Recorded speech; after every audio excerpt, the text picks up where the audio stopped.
안녕하세요. 저는 40대 중반의 여자입니다. 며칠 전 저희 아들이 군대에 갔어요. 훈련병 신분을 벗어나 정식 병사가 되었죠. 불과 얼마 되지 않았는데 만나는 군복을 입은 그 모습은 낯설었지만 그래도 내 새끼라고 한눈에 들어오긴 하더라고요. 얼마나 눈물이 나던지 끌어안고 울었지 뭐예요. 훈련소 앞에서는 꾹 참고 있다가 들여보내고 울었는데 말이에요. 아이 옷과 물건이 집으로 돌아왔을 땐 아무도 없으니 마음껏 울긴 했지만 그래도 다들 아들 군대 보낸 엄마 같지 않다고 어쩜 씩씩하냐고 그랬거든요. 그런데 군복을 입고 돌아서는 그 모습에 제 마음은 무너지고 말았습니다. 어느새 건장한 남자가 된 아이와 아쉬운 만남을 마치고 다시 들여보냈는데 또다시 눈물이 나며 아이에게서 무심히 먼저 떠난 남편이 보이더라고요. 원래도 아빠를 똑 닮은 아이라 남편이 잘할 때도 저랬겠지 했거든요. 아이가 한박 웃음을 지을 땐 남편과 더 닮은 듯한 얼굴에 마음이 저렸고요. 그러면서 괜히 남편이 더 그립기도 하고 곁에 있는 것 같기도 하고 그랬죠. 그런데 군복을 입고 돌아서는 모습을 보는데 깜짝 놀라고 말았습니다. 남편의 흔적이 우리 아들로 남았구나 싶을 정도로 남편과 닮아서요. 그래서 아이의 뒷모습을 보는데 눈물이 더 나더라고요. 저희 남편이랑 되게 애틋하고 마음 아프게 헤어졌거든요. 저에게는 세상에 둘도 없는 남자였던 그 사람을 하늘에서도 탐을 내셨나 봐요. 뭐가 그리 급하다고 우리 아들 태어나는 것도 못 보고 그렇게 데려가시던지. 생각해보면 남편이 그렇게 가려고 그렇게 제게 사랑을 쏟아주었나 싶기도 하고요. 그래서 그랬는지 우리 아들이 제 아버지가 떠난 그 나이에 똑같이 군복을 입고 제게 손을 흔들자 더 마음이 아팠던 것 같습니다. 유난히 닮았다고 생각은 했지만 그렇게 가슴 아프게 닮았다고 생각 못했으니까요. 그러더니 아들도 보고 싶고 남편도 보고 싶어 몸살이 날 것처럼 앓으며 며칠을 보내다 이렇게 사연으로라도 우리 이야기를 하고 싶어져 글을 시작해 봅니다. 남편을 처음 만난 건 아르바이트를 하던 가게에서였습니다. 제가 그때 대형 호프집에서 아르바이트를 하고 있었거든요. 그런데 한 군인이 와서 저기 저 전화번호 좀 주실 수 있을까요? 하더라고요. 전에도 몇 번 그런 일이 있기도 했었고 괜히 휘말리고 싶지 않아 아니요, 없어요. 라고 하고 다시 일을 하려 돌아서 남은 일들을 했습니다. 안 그래도 고달픈 내 삶에 남자까지 들여놓고 싶지 않기도 했죠. 부모님은 소위 딸에게는 받기만을 바라고 아들에게는 퍼주는 아들 바라기였습니다. 3살 많은 오빠와는 달리 고등학교 때부터 제 용돈은 제가 벌어 살아야 했죠. 중학교 졸업하고 제가 쓰는 모든 돈은 제가 벌었습니다. 입학 때 교복값과 입학할 때 학비를 제외한 모든 돈은 제가 벌어내야 했으니까요. 중학교 때까지도 용돈은 거의 받아본 적이 없었습니다. 특히나 엄마가 더 노골적으로 저에게 들어가는 돈을 아까워했죠. 아유, 지 오빠 등골 빼먹는 줄도 모르고 학교는 다녀서 뭐 한다고. 오빠 봐라. 집안 어렵다고 대학 안 간다고 공고 간 거. 우리 장난만 한 애가 없다니까. 그런데 저거는 뭐 한다고 학교는 다니는 건지. 여자가 배워서 뭐 해. 초등학교 다녔으면 됐지. 중학교는 무슨. 이라며 50년대 할머니들이나 할 소리를 하면서요. 한창 외모를 꾸미기 좋아하고 예민한 사춘기 때도 변번한 외출복이 없어 사촌 언니 결혼식에도 교복을 입고 갈 정도였으니까요.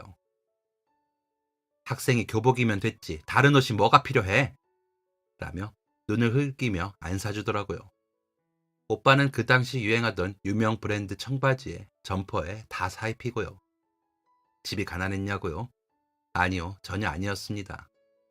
그렇다고 되게 부자도 아니었지만 딸 옷도 못 사줄 정도는 아니었죠.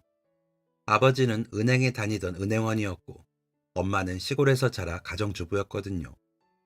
외갓집이며 친가며 제법 농사를 짓는 집들이어서 철마다 식재료 보내주고요.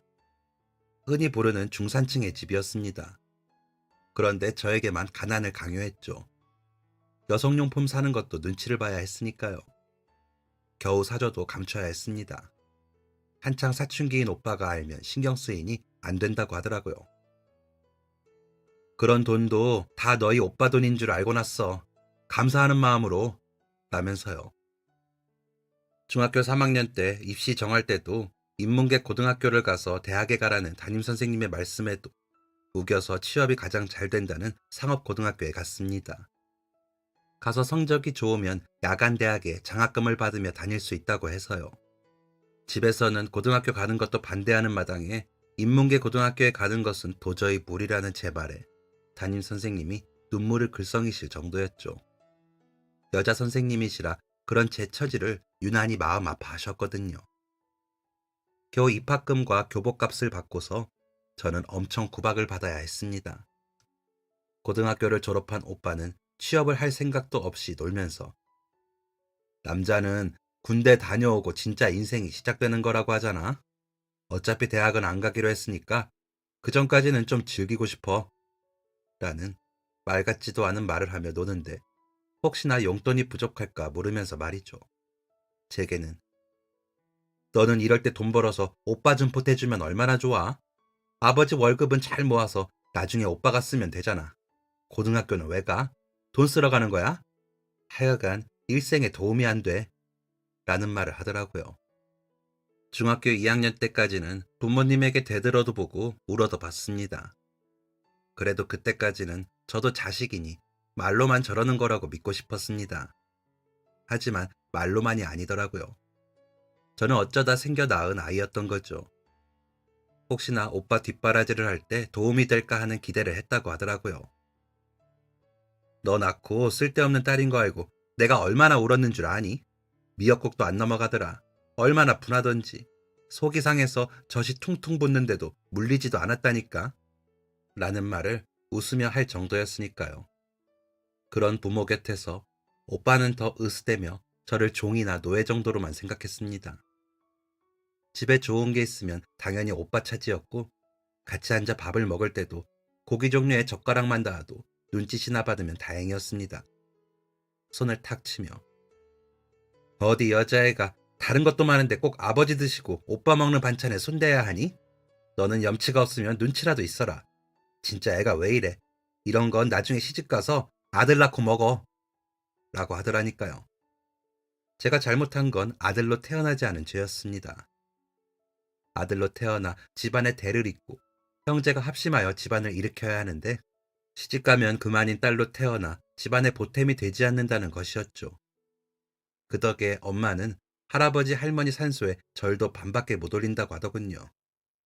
제가 아들로 태어나지 않아 그게 너무 죄스러워서요. 너무 죄스러워 눈물이 난대요. 아버지가 외아들도 아니었습니다. 친가 쪽은 오히려 아들이 많았습니다. 사남 이녀 중에 막내 아들이었고 장손인 사촌 오빠부터 오빠까지 아들 손주가 10명인 집안이었거든요. 사촌 언니들은 저처럼 구박당하지 않았고요. 오히려 귀한 딸이라고 대접을 받는 것 같더라고요. 그런 게 부러웠냐고요? 아니요, 전혀 부럽지 않았어요. 그냥 제가 불쌍했죠. 아무에게도 사랑받지 못하고 그 누구도 사랑하지 못하는 제가 불쌍했어요. 저도 부모님과 오빠에게 제발 제 자리 좀 달라고 사정해 본 적은 없었거든요. 그냥 당연히 받아야 할 것을 못 받은 양 분한 마음이 들어 화가 난 상태였습니다. 그러니 17살부터 단 한 번도 부모님에게 손을 벌려 본 적 없었던 것 같습니다. 12시가 돼서야 끝나는 아르바이트를 하면서도 아침에 지각 한 번을 안 했습니다. 아르바이트로 번 돈도 절대 누구에게 꺼내놓지도 않았고요. 생활비 내라는 엄마의 말에 낳기 싫어서도 낳았으니 그 정도는 해. 먹이고 입히고 재우는 거 부모가 해야 할 의무잖아.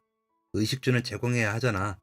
그런데 먹여주고 재워주는 것밖에 안 하면서 무슨 생활비를 달라고 해. 빨래까지는 의의를 제공한다고 생각하고 해. 그 옷들도 다 내 돈 주고 산 건데. 아니면 나 아르바이트 하지 말고 그냥 용돈 받았을까? 그건 더 싫잖아. 나도 태어나고 싶어서 태어난 거 아니야. 내가 낳아달라고 했어? 엄마 닮아 피부도 안 좋아서 드는 돈이 얼마나 많은 줄 알아?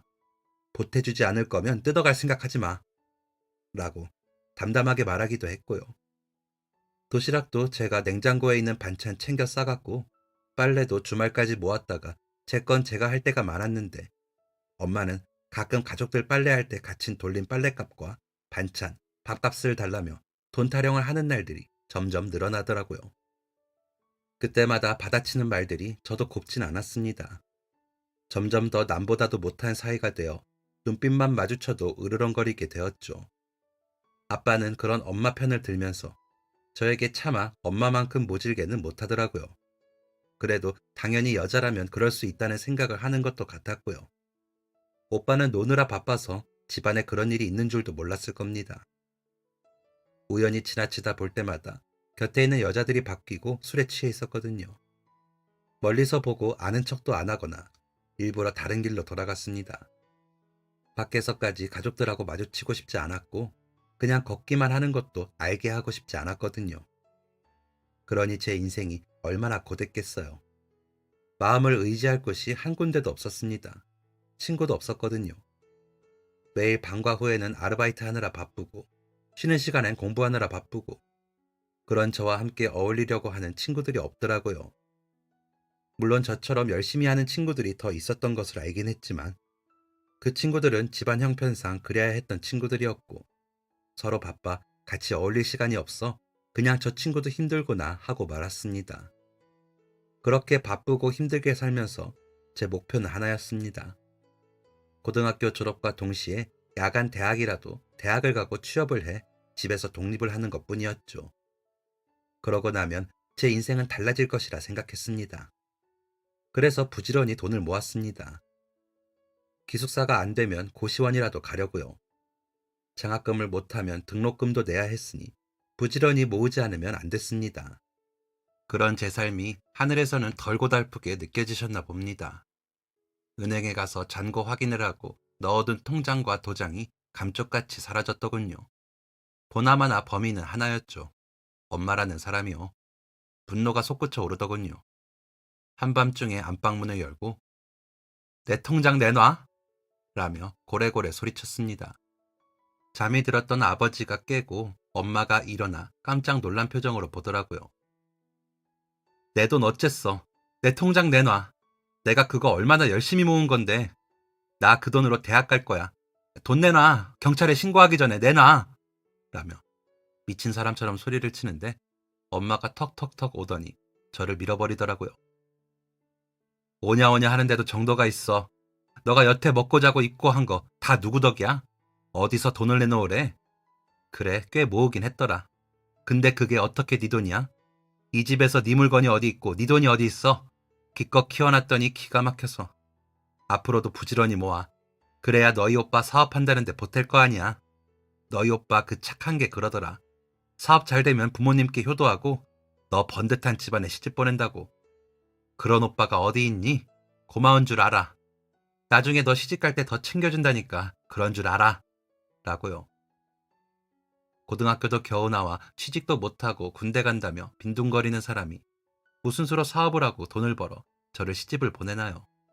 미치고 팔짝 뛴다는 말이 딱 그럴 때 쓰는 말이라는 생각과 함께 어이가 없어 웃음이 나더라고요. 그래서 진짜 미친 사람처럼 웃었습니다. 아니, 뭘 할 줄 알아서 갑자기 사업을 해? 뭐 술집이라도 차린대?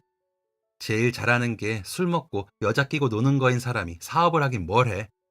괜히 돈이나 깨먹으면서 헛소리하는 거지. 내가 얼마나 열심히 대학 가려고 아등바등 모은 돈인데 그런 헛소리에 다 털어넣겠다고? 다 필요 없으니까 내 돈 내놔. 나 시집 안 갈 거니까 내 돈 내놓으라고. 라며 다시 소리를 치는데 아버지가 일어나 제 앞으로 오는 것까지 기억이 납니다. 그 뒤로 온몸에 둔탁한 소리와 고통으로 다시 정신이 들어보니 사람이 아닌 눈빛으로 아버지가 저를 노려보며 저에게 발길질을 하더라고요. 엄마라는 사람은 저거 아주 버릇을 단단히 고쳐놔요. 아주 일어나지도 못하게 해. 어디서 재수없게 지 오빠 하는 일에 초를 치고 입방정을 떨어. 우리 아들이 얼마나 대단한데 지까짓게 돈 2천만 원에 잘난 척은. 지까짓게 대학 간다고 무슨 수가 나? 그 돈으로 제 오빠 기나 살려주면 될걸. 어디서 저 따위 말을 하는 거야? 라며 아버지를 부채질하고 있더라고요. 그날 밤부터 며칠을 오빠는 집으로 돌아오지 않았고 제 돈은 사라져 버렸습니다. 며칠을 학교도 아르바이트도 못 가게 되었죠. 사고가 났다고 둘러대고요.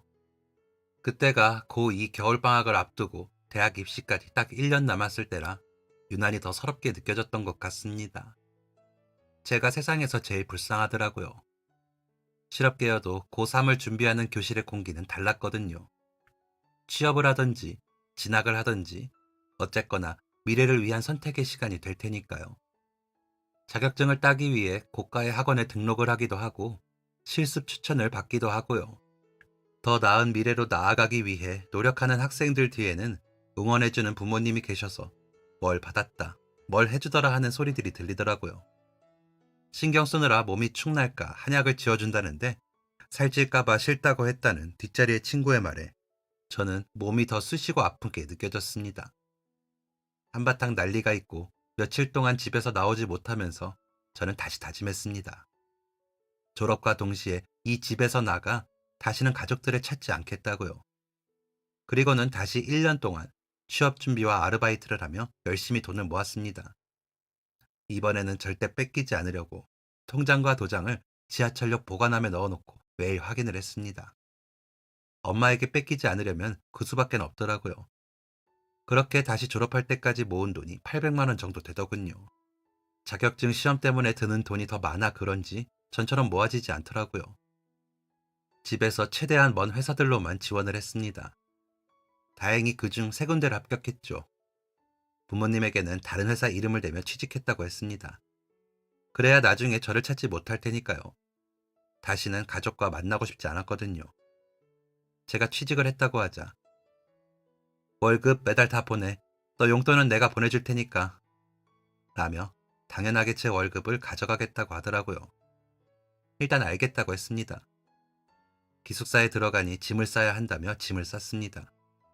그래봤자 책가방 하나에 짐가방 2개 다 들어가더라고요. 가지고 가고 싶지도 않은 가족들과 관련된 것들은 다 버린다 생각했죠. 기숙사로 들어가는 날 아버지는 태워다 준다며 따라 나서겠다고 하더라고요. 저는 아니에요. 같이 가는 친구가 있어서 만나서 가기로 했어요. 나중에 연락할게요. 라며 자연스럽게 집에서 빠져나왔습니다. 그리고는 부모님께 말한 반대 방향의 진짜 취업한 회사로 향했습니다. 다행히 회사와 가까이에 300에 20짜리 방이 있어 들어가기로 했죠. 3층 건물의 반지하 방이었는데 화장실이 밖에 있어도 옆방도 여자라는 말에 얼른 계약을 한 방이었습니다. 취업을 하고도 저는 저녁에 또 아르바이트를 했습니다. 돈 모아서 대학에도 가고 방도 햇볕이 잘 드는 방으로 이사하고 싶어서요. 그런데 쉽지 않더라고요. 야근이라도 걸리면 잠시도 못 쉬고 아르바이트를 가야 했죠. 잠을 더 자고 싶어 아침, 점심은 거의 굶다시피 했고요. 그러다 보니 제 몸과 마음은 바삭거리는 소리가 날 것처럼 건조해졌고 제 인생은 참 고달픈 인생이라는 생각에 주변에 더 곁을 내주지 않았습니다. 나를 낳은 부모도 내게 그렇게 하는데 누가 나를 진심으로 사랑을 해줄까 싶어 더 경계를 했던 것 같기도 합니다. 그런 제게 군복 입은 남자가 말을 시킨 겁니다.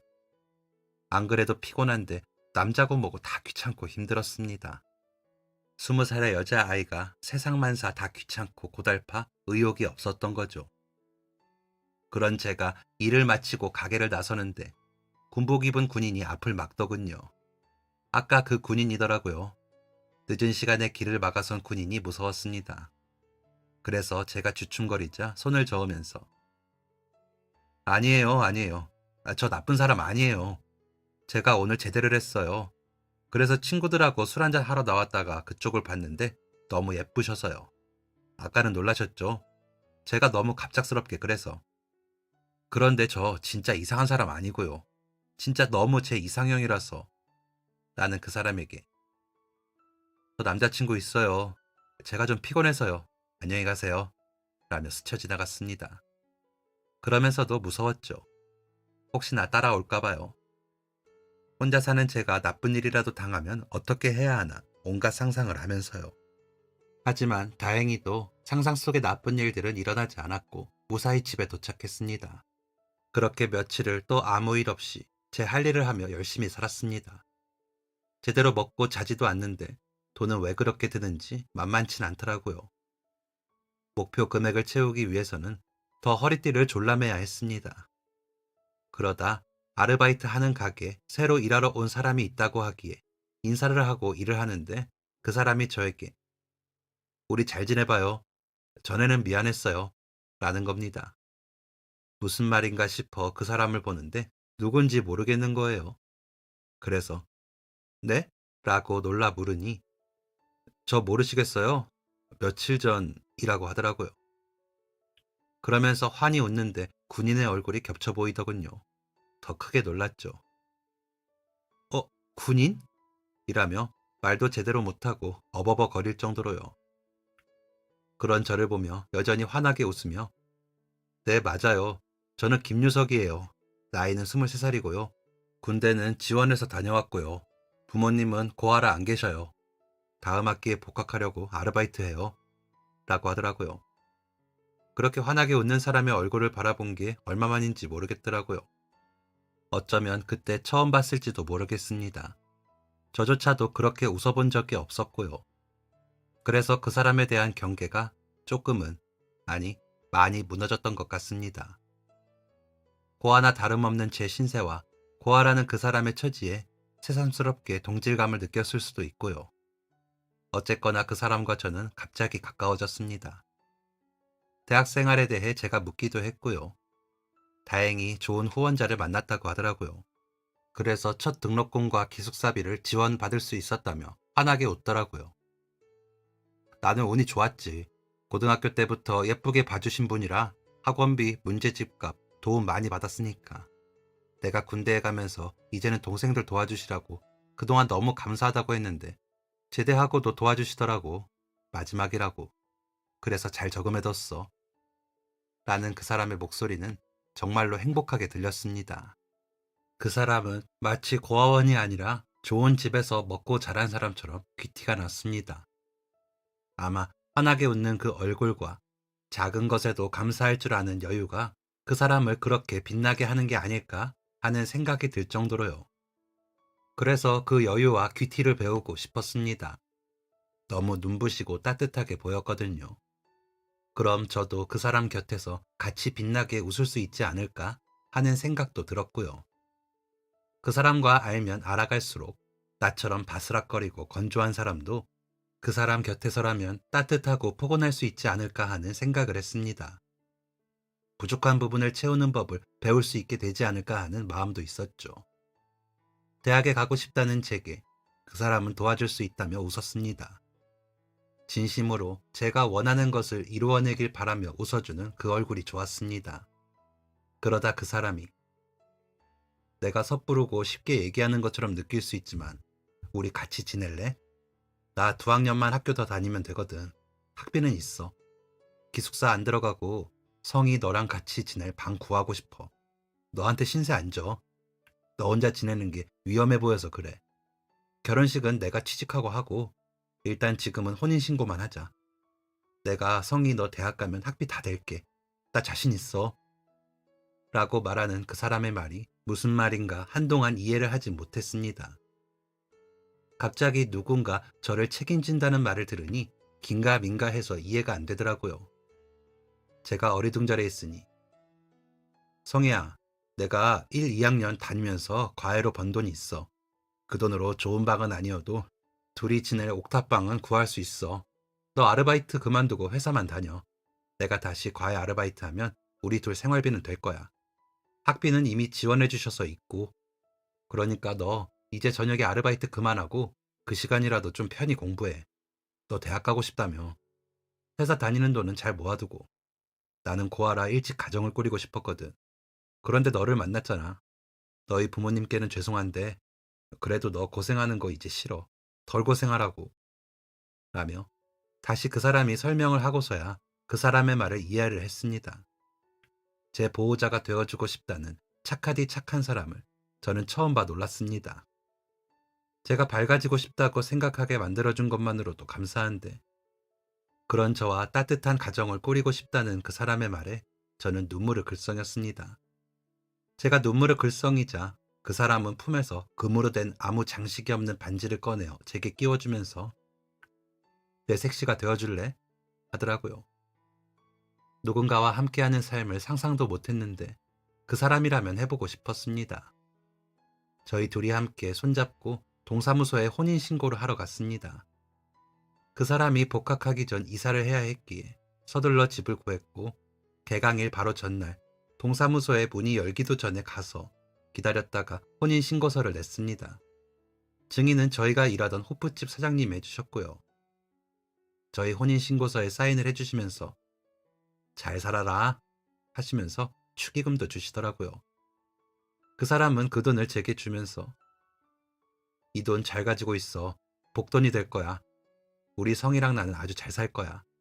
왜냐면 사람이 고생을 하는 게 정해져 있다잖아. 그런데 성이랑 나는 어릴 적에 너무 고생해서 앞으로는 잘 될 수밖에 없지.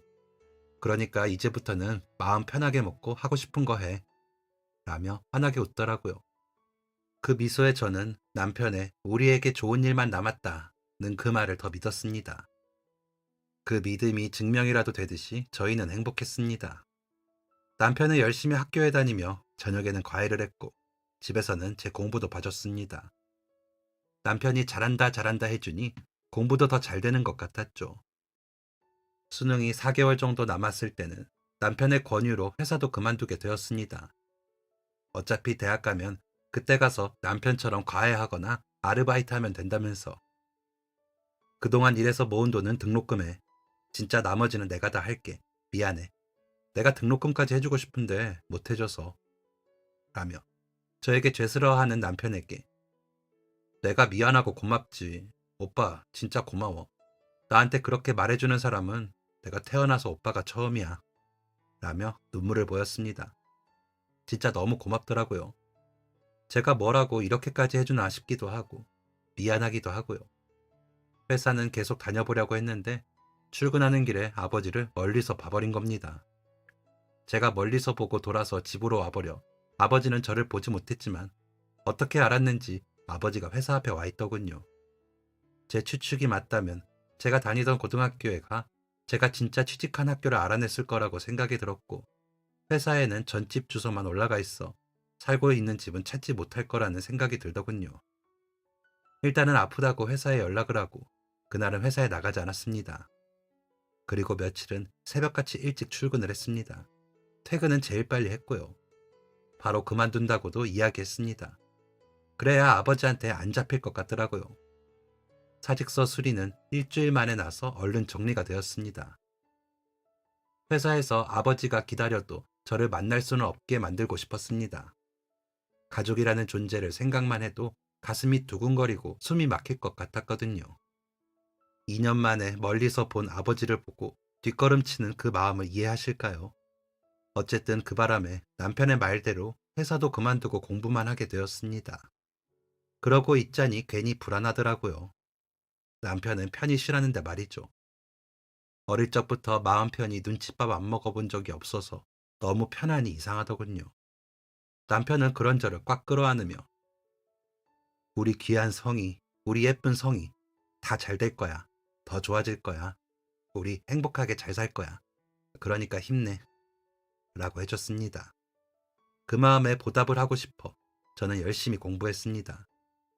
부지런히 청소하고 빨래하고 음식도 했습니다. 남편이 먹는 게 좋아서요. 엄마는 제게 빨래만 해줘도 그렇게 생색을 냈는데 집안일을 해보니 제가 사랑하는 사람에 대한 애정만큼 즐겁더라고요. 물론 힘들었습니다. 그래도 내가 빨래한 옷을 입은 남편의 모습이 좋았고 내가 한 음식을 잘 먹는 남편을 보는 게 행복했습니다. 그래서 오빠에게는 잔소리를 안 했나 싶기도 하더군요. 꼭 그렇게 행복하다가 끝에는 미움받던 제가 생각이 났습니다. 사랑을 받지 못한 게 아니라 미움을 받았더라고요. 그래서 그런가 저는 남편처럼 밝아지지는 못했습니다. 그런 저의 어두운 면까지도 남편은 성이 잘못이 아니야. 부모님도 어디서부터 잘못됐는지 모르실 거야. 그분들도 그렇게 배우신 거니까 가여워해드려. 아마 나중에라도 아시면 부끄러우시겠지. 그때까지 시간을 드리자. 라며 보드 담아주고 위로해주려는 사람이었습니다. 제게는 정말 선물 같은 사람이었죠. 그래서 꼭 대학도 가고 남편과 행복하게 잘 사는 꿈을 꾸며 공부했습니다. 그러던 어느 날 남편이 쓰러져 병원에 입원했다고 하더라고요. 나 때문에 너무 과로를 했구나 싶어 미안한 마음에 울면서 병원으로 달려갔습니다. 도착해보니 남편은 옷에 피를 잔뜩 묻힌 채 응급실에서 처치를 받고 있더라고요.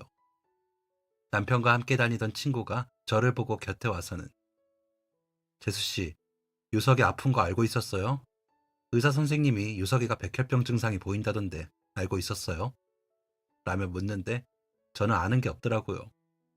논란이 눈물만 더 나와 울기만 하면서 몰랐어요. 아프다고 한 적 없었어요.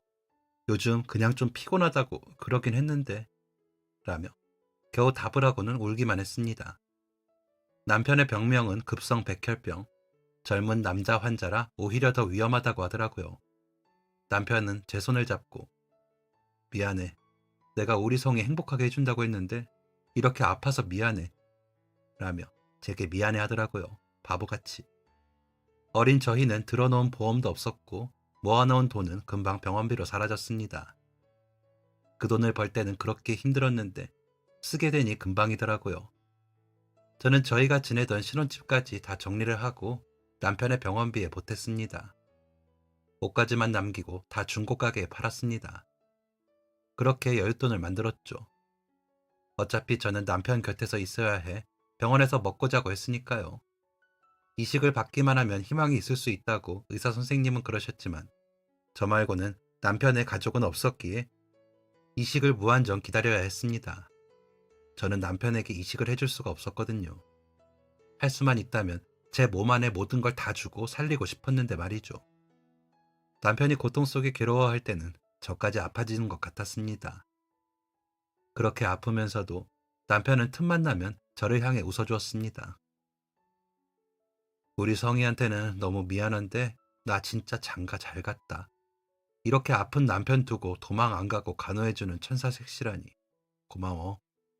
내가 하늘나라에 가게 되면 우리 성이 세계에서, 아니 우주에서 제일 행복하게 해달라고 할게. 라고 할 때도 있었죠. 그 말에 저는 나는 오빠 없으면 절대 행복할 수가 없어. 그러니까 얼른 나와서 우리 다시 예전으로 돌아가자. 아프지 마 오빠. 라며 울었습니다. 제가 할 수 있는 일이라고는 우는 일뿐이었습니다. 남편은 코피를 쏟으며 쓰러진 지 4달 만에 하늘나라로 갔습니다. 제가 제발 가지 말라고 그렇게 울면서 사정을 하는데도 숨이 멎더라고요. 더 이상 웃지도 못하고 저를 안아주지도 못하는 남편을 붙들고 저는 울고 또 울었습니다. 조촐하게 치러진 남편의 장례식에서 저는 또 울었습니다. 다들 저더러 기운 차리라고 하는데 그걸 어떻게 하는 건지 모르겠더라고요. 장례를 치르고 고아원 수녀님의 소개로 납골당의 남편은 영면에 들 수 있었습니다. 일부러 두 사람의 자리에 남편이 있을 수 있게 해달라고 부탁드렸습니다.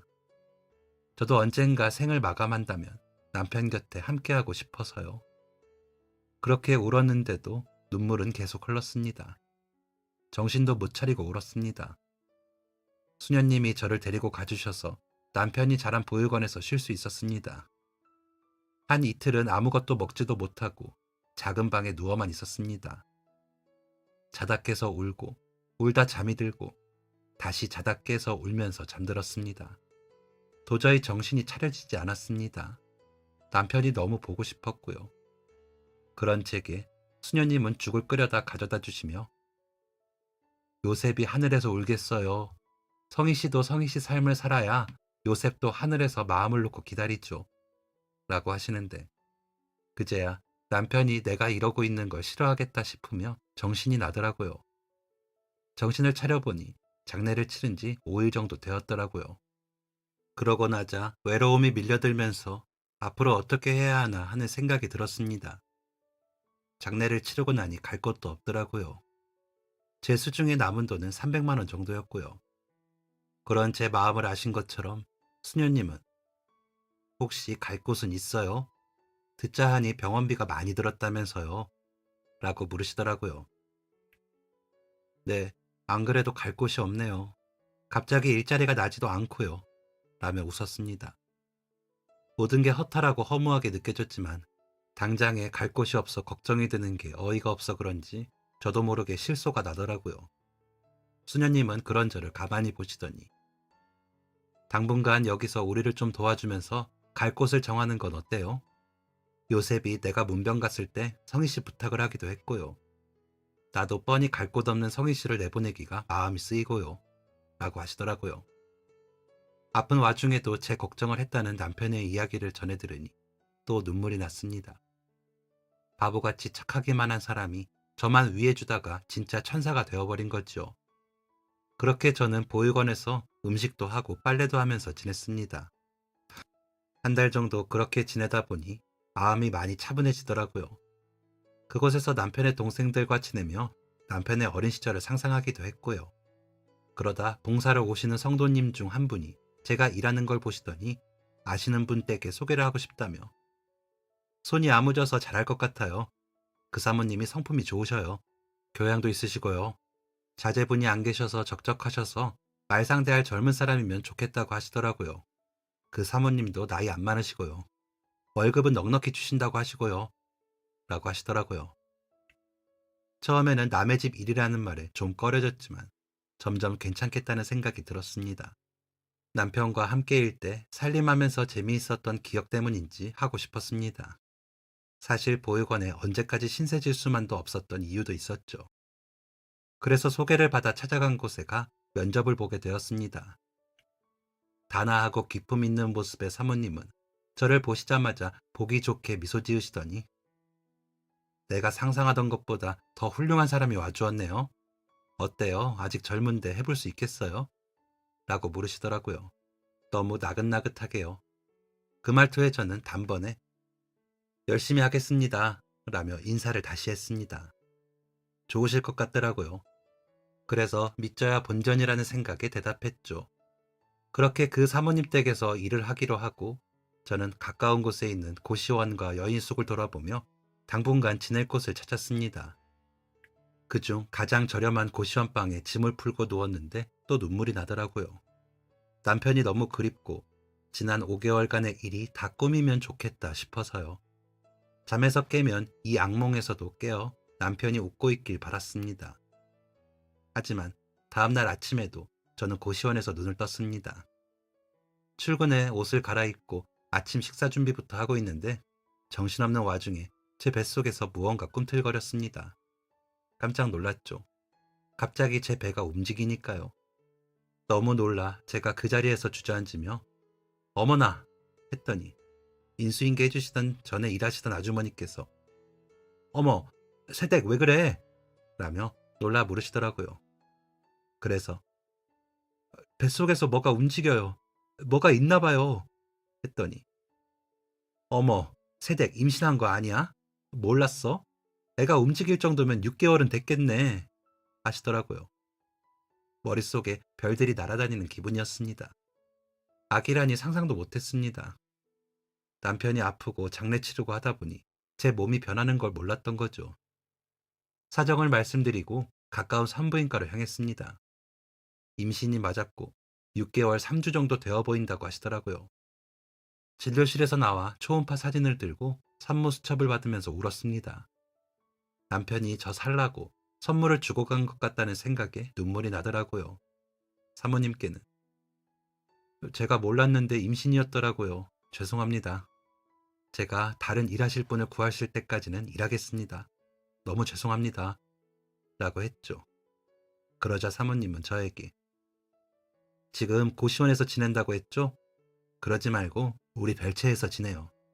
아기 낳고 그러는 건 걱정하지 말고 우리 자식 없는 건 이야기 들었지? 손주 본다고 생각하고 지내지 뭐. 우리 시어머니도 아이 소리 들으시면 더 기운이 나실 거예요. 이것도 인연인데 어떻게 매정하게 그래? 우리 앞으로 잘 지내봐요. 하시더라고요. 저는 사실 미혼모 시설 같은 곳을 알아봐야겠다고 생각하고 있었는데 사모님이 지내실 곳까지 내주신다니 다른 선택지가 없었습니다. 아이를 고시원에서 키울 수는 없는 노릇이었으니까요.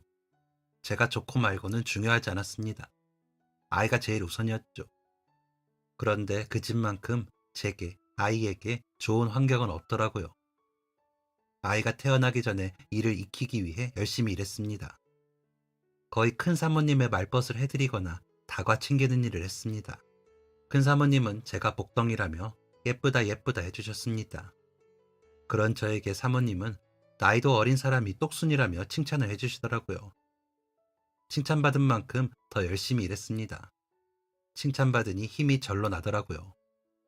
진통이 시작되어 병원에 갈 때도 몸조리를 할 때도 사모님은 엄청나게 배려를 해주셨습니다. 아주머니를 한 분 더 부르시더라고요. 제가 뭐라고 그렇게까지 해주셨는지 지금 생각해도 감사할 뿐입니다. 몸조리가 끝나고 아이 첫돌이 될 때까지 제가 아이를 돌보며 일하는데 힘들지 않도록 아이를 같이 돌봐주시기도 하셨죠. 꼭 할머니, 할아버지처럼 저희 아이를 예뻐해 주셨습니다. 저도 큰 사모님 병간호와 집안일을 더 잘 해내려 공부도 많이 했습니다. 화초를 좋아하시는 큰 사모님을 위해 화분도 열심히 키웠고요. 그러다 보니 시간은 훌훌 흘러가더군요. 아이는 밝고 건강하게 자라주었습니다. 아이가 5살이 되고 저는 간직해두었던 남편의 목걸이를 해주었습니다. 그 목걸이에는 남편의 이름과 생일이 적혀 있었는데 남편이 어릴 때부터 목에 걸려있던 목걸이라며 항상 몸에 지니던 것이었거든요. 남편은 아마 전화번호 있는 고리는 떨어진 것 같다며 이하방지 목걸이인데 이하방지를 못했어. 그런데도 내 부모님이 나를 지키려고 달아준 거라고 생각하니까 못 빼겠더라 라며 병원에 실려가기 전까지 하던 목걸이였거든요. 치료 때문에 빼긴 했지만요. 그래서 그 목걸이를 남편이 보육원에 온 5살 때 아이에게 해주고 싶었습니다. 아이를 남편이 지켜줄 것만 같아서요. 아이에게 아빠의 존재를 알리고 싶었고요. 아이의 5번째 생일날 목걸이를 채우고 사모님께 아침 인사를 하러 갔는데 다른 날처럼 아이를 안아주시던 사모님이 깜짝 놀라시며 목걸이를 살피시더니 성희야, 너 남편 사진 있니? 라고 하시며 떨리는 목소리로 말씀하시더라고요. 그래서 네, 저랑 찍은 사진들이 몇 장 있어요 라고 하자 저에게 사진 보러 가자고 하시더니 저희 방까지 같이 들어가시더라고요. 저희 불편할까봐 그런 적이 없으셨는데 무슨 일인가 싶었죠. 사진을 보신 사모님은 어머, 우리 유석이가? 어머나! 하시더니 우시는 겁니다. 남편의 이름을 부르시는 사모님의 얼굴을 놀라서 보는 저를 끌어안으시더니 어머, 성희야, 너랑 내가 하시면서 우시더라고요. 한참을 우시던 사모님은 겨우 그치시더니 내가 여동생이 하나 있었어. 6년 전에 병으로 먼저 갔지. 그리고 자주 오던 우리 제부도 재작년에 먼저 간 거 너도 기억하지? 그 동생이 희석의 할머니야. 이 목걸이 내가 사준 거거든. 동생이 아이 잃어버리고 평생을 마음 졸이다 병이 났고 제부도 먼저 간 동생과 못 찾은 아들만 그리다가 어머나 세상에 이게 무슨 일이니?